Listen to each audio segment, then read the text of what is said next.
versus Invoker. That's a pretty rough matchup for the Invoker, if I'm not mistaken, as well, right? Yeah, I mean, there are variants like Quas Wax can do a decent bit of damage to the TA and can sustain themselves really well. But in this position, like, yeah, you're just sitting back. You're not going to deny much from the TA at all. Well, they're going on to Leemic. They actually have a lot of magical damage. They're going to have another power shot in 7 seconds. The right click's coming through. Are they going to be able to find him, though? He's still so freaking tanky, and, well, that's going to end up being Eden going down. They missed the Burrow strike. They find the kill on Leemic, but they've already lost the Venge, and now Koala in trouble as well. Oh, God, this has gone so terribly for RRQ. They don't have the Orb of Venom on the bear yet, so they couldn't punish the tanking, but he's still, like... Let's take a look at the other lanes for a second, because this is a little bit tragic. It's a little depressing when you put it that way. Nando and Yappy, they're farming in the mid lane a little bit. Oh, is that a kill on Weaver? Oh! All right, well, thank you very much. I was looking mid, ended up having to kill bottom.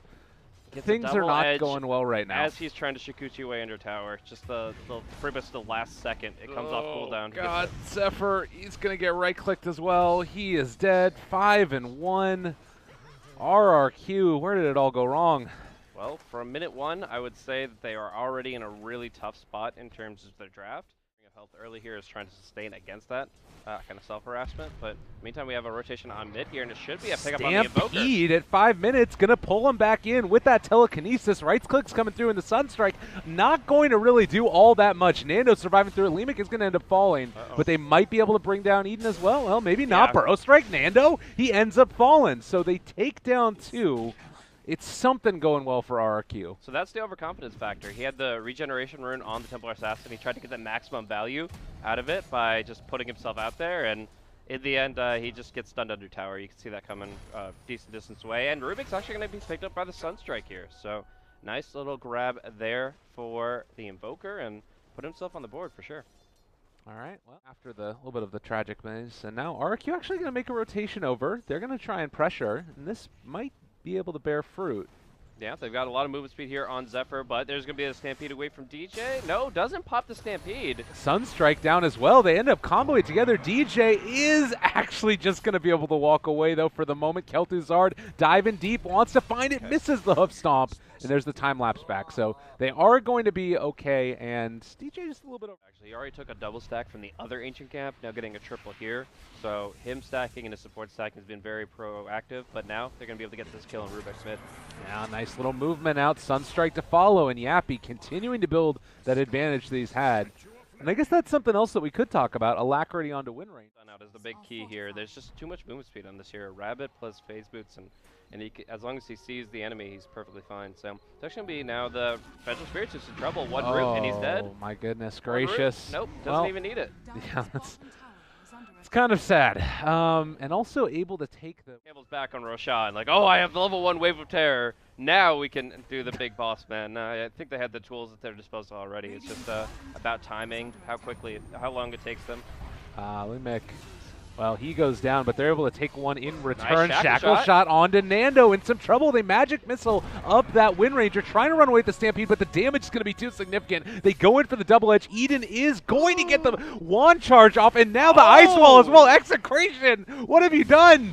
This is what they needed. They just need the enemy to misstep, just go too far, and when they can punish it with all these really good disables. Is ruined by this Observer Award and then moved over into the jungle, maybe not expecting that the Centaur followed him the entire way, and now TA in this top lane. She's got a dagger too. They are going to jump right on top, and Yappy brought down, and again, you saw the movement over, but maybe not expecting that he went the full distance. Exactly, and having that second down. And Weaver going for like a very defensive build in literally a Lincoln Sphere rush. Oh, this movement though. You have the Blink Dagger reveal now. The Sunstrike, it's already there on top of him. Did he end up channeling Epicenter right there? No, he didn't. All right, well played. So they have that still if they wanted to go for a Burrow Strike off cooldown in 2 seconds. The hoof stomp on the Kel'Thuzad. They're all lined up though. No, he ends up going for the swap. Eden pulling him out of the way, but there's still a ton of damage. Power shot takes down Leemic. Wasn't quite able to take down the Rubik, and they find another one off the back of it. Yeah, Caustic Finale still ticks through, and that is going to be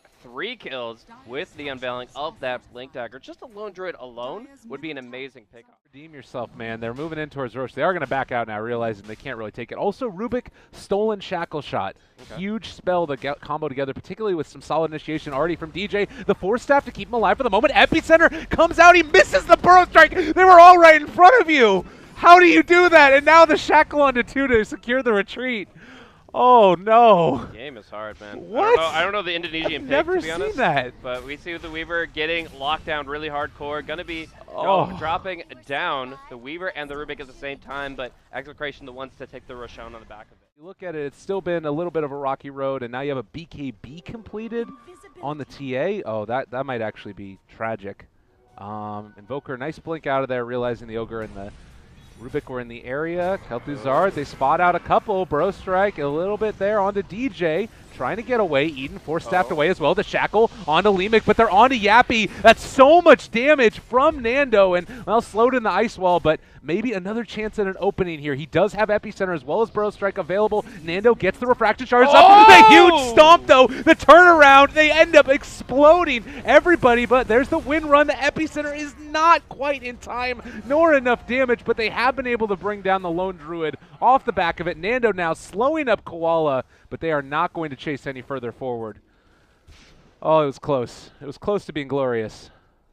Yeah, I mean, they did bring everybody. Yeah. Type of items. Fight now, at the very least. They don't really need to end the game on these BKBs, but they know that this is their weakest point of the game, and they want to extend the play. Nice combo of stuns coming out onto the Centaur Warrunner to pick him up, but he did pretty much buy out all of his unreliable gold, so he's still very close to his Aghanim Scepter. Well, kind of trading them off, in fact. I don't think I've really talked too much about this Weaver going for the Lincoln's Rush, other than the fact that he didn't have boots, but it's actually really good against Rubik in particular, because early on, Rubik's not going to have, you see the pickup here on DJ. All the pipe mitigation in the world. Maybe, possibly, they get the last right click with the Caustic. It's not going to end up being nearly enough, and Yappy lifted back up. He's going to fall, so they take him down. They do manage to get DJ. But I think they'll lose the Sand King here. He's got a little bit more time, and they've just got a little bit too much damage. Yeah, Burrow Strike in 2, and actually has a Force Staff up in a second as well, but Burrows to the side and Force Staff away. What? Zephyr! Who needs KB or Bloodthorn, as I mentioned, but if they can just get a Hex in the Wind Ranger before she win runs, that might be fine too. All right. Meanwhile, Zephyr continuing the split push game for himself. Incredibly mobile while we miss a kill on the Vengeful Spirit, who... They've like hexed them with the Word Vision that I was mentioning before. This intel, really. You're up against these massive cores with, you know, 2 sets of refraction and BKBs and hexes and level 25. It's really tough. Oh man, they're all grouped up together for a moment. Tornado coming through and popping the BKB away from it, and now that's going to be Invoker trying to run away from this. Already losing the Sand King. A lot of that disable is already taken off. Koala stunned for the moment as well. Kel'Thuzad is going to break the blink of DJ, and that's going to be 2 dead. Very important heroes, and Execration just looking great. Yeah, he win ran to try to get into the fight. God, Eden as well. He's going to drop. Triple kill Fernando.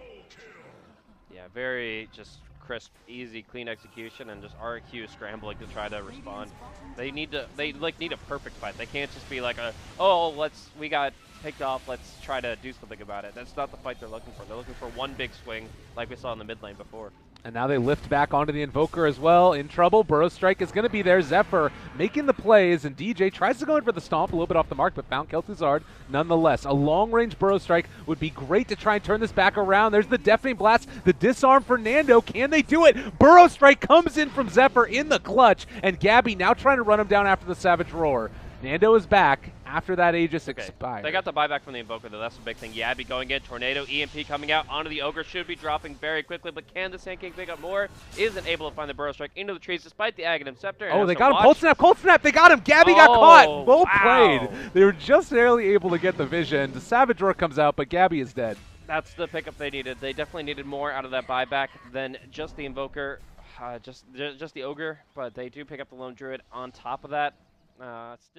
If Invoker heads down, he's going to run into the Centaur. Yeah, they saw the smoke, they pinged it out with the wards, and they just now broke it. Yappy in trouble. Well, he pops the Lincoln Sphere, the Stampede, they're on top of him. Sheepstick as well. How do you ping that and then just Could have been the other side's pings. Did they have a gem? Maybe. Already Eden's gone, though, and it's no buyback now, as you mentioned earlier, for the Invoker, 90 seconds. Yeah. And this is just, I think it's over. They actually just straight up didn't see the smoke. DJ had a gem, and the Rubik was the one pinging, not the Venge. So they just didn't see the smoke, and he walks right into it. That is just so painful. Game-winning smokes. It's a good item. Shackle onto 2, but they are going to need more than a miracle to make this one work. Helduzard, he's going to be sheeped up, controlled as well. And it looks like with the buyback from the Weaver, it's everything that they hope for. It's not going to be there, though.